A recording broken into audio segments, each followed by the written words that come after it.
Et bonjour à tous, on se retrouve pour une petite vidéo. Aujourd'hui, on va pas parler de matos de tatou, on va parler de matos, mais de dessin. Donc, je vais faire une petite vidéo rapide. Je vais vous parler un peu de moi ce que je préfère pour dessiner, pour éviter aussi que vous achetiez plein de trucs, fassiez des tests pour des trucs inutiles et que vous perdiez de l'argent. Donc, je vais faire un petit point sur les blocs, les feuilles, les crayons, qu'est-ce que j'utilise au quotidien. Ça va être une vidéo qui va nous servir aussi pour les futurs élèves pour que ça évite que je me répète tout le temps. Et puis voilà quoi. Grosso merdo, on a aussi on a plusieurs trucs disponibles pour vous, pour les formations, pour ceux qui aiment le dessin, ceux qui voudraient devenir tatoueurs, ceux qui veulent faire évoluer leur niveau de dessin. Donc pensez bien à Dessiner Facile sur YouTube. Donc c'est une petite chaîne qu'on a mis à votre disposition il y a bientôt 2 ans, au début du Covid. Donc pour vous faire passer un peu de temps, il y a beaucoup de trucs pour les enfants aussi, pour éviter que les parents ils pètent les câbles. Donc ça a beaucoup aidé. Dessus, on retrouve pas mal d'essais de matériel, de papier, de crayons, de feutres, de tout quoi. Il y a des petits tips pour les dessins, il y a des trucs pour évoluer tout doucement. C'est des dessins qui sont relativement simples. Et forcément, une chaîne YouTube, c'est un accès gratuit. Donc ça, première chose pour Dessiner Facile. D'autre part, on a aussi une version avec un abonnement sur Evo Tattoo qui s'appelle aussi Dessiner Facile. Donc là, c'est des cours vraiment high level, c'est un peu plus upgradé. Le niveau est plus dur, les cours sont beaucoup plus longs. Et ça peut vous faire évoluer de ouf aussi quoi. Actuellement c'est un petit pack qu'on vend 30 €. Donc c'est juste pour ce qu'il y a un petit peu de coaching. Si vous voulez me parler sur Evo Tattoo via Dessiner Facile, c'est possible. Et je suis là pour ça aussi, pour faire évoluer. Donc oui, on demande un petit abonnement parce qu'il y a beaucoup de travail derrière. Ça me prend énormément de temps. Tous vos messages, vos appels, corriger vos dessins et discuter avec vous, c'est très long. Et du coup, ça fait un petit financement aussi, c'est pas nul. Actuellement, on a un petit peu moins de 50 heures. Là, je filme, on est début février. Vers fin février, on va passer le pack Dessiner Facile sur Evo Tattoo à 39,90 parce qu'on va bientôt dépasser les 50 heures et ça prend beaucoup de temps. Donc profitez vite de l'abonnement à 30 €. Dans 2-3 semaines, on va passer un petit peu plus cher. Ce qu'il faut savoir, c'est que tous les nouveaux contenus qu'on rajoute sur Dessiner Facile et Evo Tattoo sont en accès gratuit une fois que vous avez payé. L'accès aux vidéos, c'est ad vitam aeternam, donc une fois que vous avez payé, vous avez les vidéos tout le temps. Et puis voilà quoi, que demander de plus. Petit topo sur des cours de dessin. Quand j'étais gamin, j'avais déjà pris 2-3 cours de dessin. À l'époque, c'était super cher. À l'heure d'aujourd'hui, 1 heure avec un prof en réel, on est à 20-30 € de l'heure. Donc là, on sera sur du 50 heures pour 39 €. On sera à moins d'1 € de l'heure en cours et vous avez accès à moi forcément. Vous pouvez m'écrire, vous pouvez m'envoyer vos dessins, je peux vous aider soit avec des petits appels, des visios ou juste par message à vous faire évoluer et à kiffer le dessin tout simplement. Et je vais enlever la règle parce que je fais que de taper dedans. Bref, pensez à vous abonner sur Evo Tattoo si c'est pas fait. Activez la petite cloche aussi. Abonnez-vous sur la chaîne YouTube Dessiner Facile, activez la petite cloche. On met du contenu souvent. En 2022, on arrive en force et on a plein de sujets à traiter, plein de tips, plein de trucs qui vont vous aider, vous aiguiller, vous faire gagner du temps, de l'argent et surtout à progresser. Donc pensez bien à vous abonner partout, activez la petite cloche, c'est bon pour les algos, c'est bon pour nous. Pareil, en bas, si vous voulez, si vous avez des sujets qui vous tiennent à cœur ou que vous patinez ou que vous comprenez rien ou que ça vous fait chier tout simplement, un petit commentaire et on s'occupe du reste, tout simplement. Alors, je reviens à mes moutons. Vous dessinez avec beaucoup de choses. Vous n'utilisez pas forcément les bons papiers, pas les bons grammages. Vous utilisez des feutres qui vont sur certaines feuilles qui ne vont pas sur d'autres et du coup vous mélangez tout. Donc là aujourd'hui je vais faire une petite vidéo rapide et on va parler de 2-3 blocs, 2-3 qualités de papier. Je vais vous montrer 2-3 crayons et puis voilà, ça fera une petite vidéo, ça peut vous aiguiller aussi quoi. Vos croquis, vos brouillons. Donc vous cassez pas la tête, prenez du papier pour imprimante.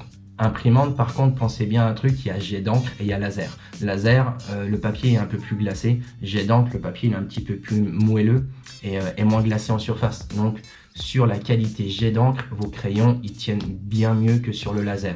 Que ce soit du crayon de papier, du crayon de couleur, du petit feutre, comme les petits Unipin là, que j'utilise souvent. Ceux-là, ils sont top du top. Et donc voilà, on privilégie du jet d'encre. Au niveau du grammage, pour les ramettes d'imprimante, 70-80 c'est un peu léger. Moi je conseille vraiment de dépasser 80 grammes. 90, 100 grammes, c'est le top du top. Donc là, pour vos croquis, vos brouillons, ou même des dessins en propre, à partir d'une feuille à 100 grammes, on commence à être sur du bon papier et on peut repasser plusieurs fois sans abîmer le papier. À plus vous descendez en grammage, à plus la feuille est fine, forcément. Donc à plus vous allez appuyer sur le papier, à plus vous allez creuser votre feuille, et des fois ça peut faire des petits volumes dedans et ça peut rendre pas terrible. Perso, moi ce que je vous conseille tout le temps, c'est celui-là, le 1557 de Canson. Donc là on est en 180 grammes, il existe en 120 grammes. Ça, pour de la remise au propre, c'est vraiment l'idéal. Que ce soit avec du feutre, du petit feutre Unipin comme j'ai parlé tout à l'heure, du crayon de couleur, du crayon de papier, ça va pour tout. C'est juste l'idéal ce papier. On le trouve sur Amazon, forcément nous on est pro Amazon chez Evo Tattoo parce que déjà c'est moins cher et c'est livré à la maison et ça évite de se déplacer aussi.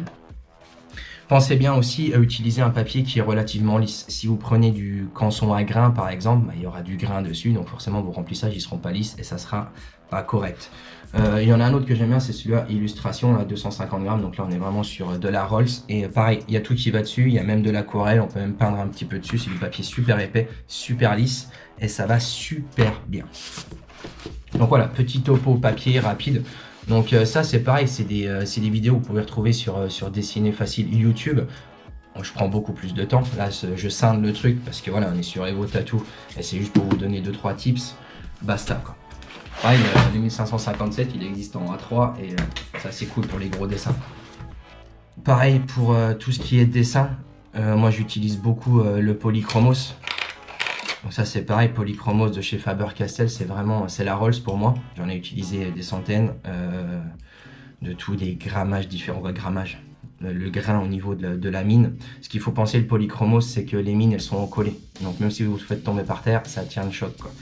Bonne robustesse, ça dépose un pigment sur la peau, sur le papier qui est vraiment idéal. Donc Polychromos, moi, c'est voilà, ma valeur sûre. Qu'est-ce que je peux dire d'autre? Crayon de couleur, j'utilise ça. Après, oui, t'as les carandages, t'as plein d'autres trucs, t'as des trucs qui sont beaucoup plus gras. Mais franchement, le Polychromos, tout le monde y trouve son bonheur. Pareil, c'est des boîtes que tu peux trouver en 12 ou en 24 crayons sur Amazon. Les prix, ça reste correct. Une petite boîte de 12 au début pour commencer, pour faire ses croquis ou même ses premiers dessins au propre, ça passe très bien. Puis voilà quoi. Là j'ai reçu pas mal de choses. Ça va être une vidéo que je vais faire sur YouTube Dessiner Facile. Donc j'ai commandé plein de critérium. Moi je dessine qu'avec du critérium parce que ça me gave de tailler tout le temps mes crayons. Donc j'utilise du 0,5, du 0,7, du 0,9 et après je fais des variantes avec mes mines dedans. Donc là je vais faire un gros comparo. J'ai pris du HB, du B, du 2B, du 0,5, du 0,7, du 0,9. Faut suivre, là j'enchaîne aujourd'hui. Donc voilà, j'ai du crayon, du critérium, j'ai pris tout sur Amazon, on s'est pas pris la tête. J'ai renouvelé un bon coup le stock. Là, qu'est-ce qu'il y a là-dedans? Ok, donc là c'est un 0,5, là j'ai un 0,7. Après c'est pareil, j'ai des critériums comme ça à la con, que j'achète en lot de 10 en 0,9 par exemple, ça va très bien. Bon ça pareil. Pour mes petits croquis, je fais souvent Polychromos, premier croquis, je rappuie avec un Polychromos plus foncé pour finaliser un peu mes traits. Après je fonctionne beaucoup avec du calque ou tablette lumineuse. Ça c'est pareil, tablette lumineuse c'est une tablette lumineuse qui vient d'Amazon, hein. On le trouve chez les fournisseurs tatou, mais là Amazon ça coûte 15 balles, 20 balles. Format A4, ça va très bien, ça fait 4-5 ans que je l'ai, elle est toujours là. Les petits Unipin que je vous dis souvent, là, ceux-là là, que j'en parle, je fais que de parler de ça à longueur de journée avec les élèves ou ceux qui arrivent sur Dessiner Facile ou ceux qui ont besoin de petits tips et tout. Les Unipin, là, ceux-là, là, en fine line, on les trouve en toutes les pointes différentes, que ce soit en 0,03 à 0,05, ça va du 0,1, 0,2, 0,3 jusqu'à 0,8, voire 1 mm de diamètre. Donc ça c'est pareil, ça coûte pas spécialement cher, pardon, et ça change la donne. C'est des crayons que une fois que vous utilisez le bon papier, vous le laissez sécher une petite heure, une petite demi-heure, vous pouvez même revenir avec des feutres par-dessus, une fois que c'est sec, ça ne bavera pas. Ça c'est pas mal quoi. Pareil, il y a des petits feutres qu'on utilise quand on revient avec le crayon de couleur pour finaliser son dessin pour une remise au propre. Juste de passer avec le crayon de couleur sur le feutre, vous allez balayer un petit peu de pigment du crayon de couleur dans le feutre et ça peut faire des petits mélanges. Ça n'arrive pas avec ça. Pareil, sur Dessiner Facile YouTube, je parle des petites estompes, comment les utiliser, je parle un petit peu de plein de choses, donc pensez bien à vous abonner là-dessus. Donc voilà, petit tour vite fait sur les quelques crayons que j'utilise moi au quotidien. Certes, j'en ai beaucoup à la maison, j'ai fait beaucoup de tests, mais ça c'est vraiment voilà, mes 4 crayons. Moi je suis à l'ancienne, j'ai trouvé un truc qui marche. Certes, je teste beaucoup de choses, voir s'il y a des nouvelles choses qui marchent mieux, mais je reviens toujours à ces mêmes trucs quoi. Donc voilà, petit topo. On vous met 2-3 liens en description comme d'habitude si ça peut vous aider et vous faire un gain de temps de chercher ou de courir à Cultura. Et puis voilà, à bientôt.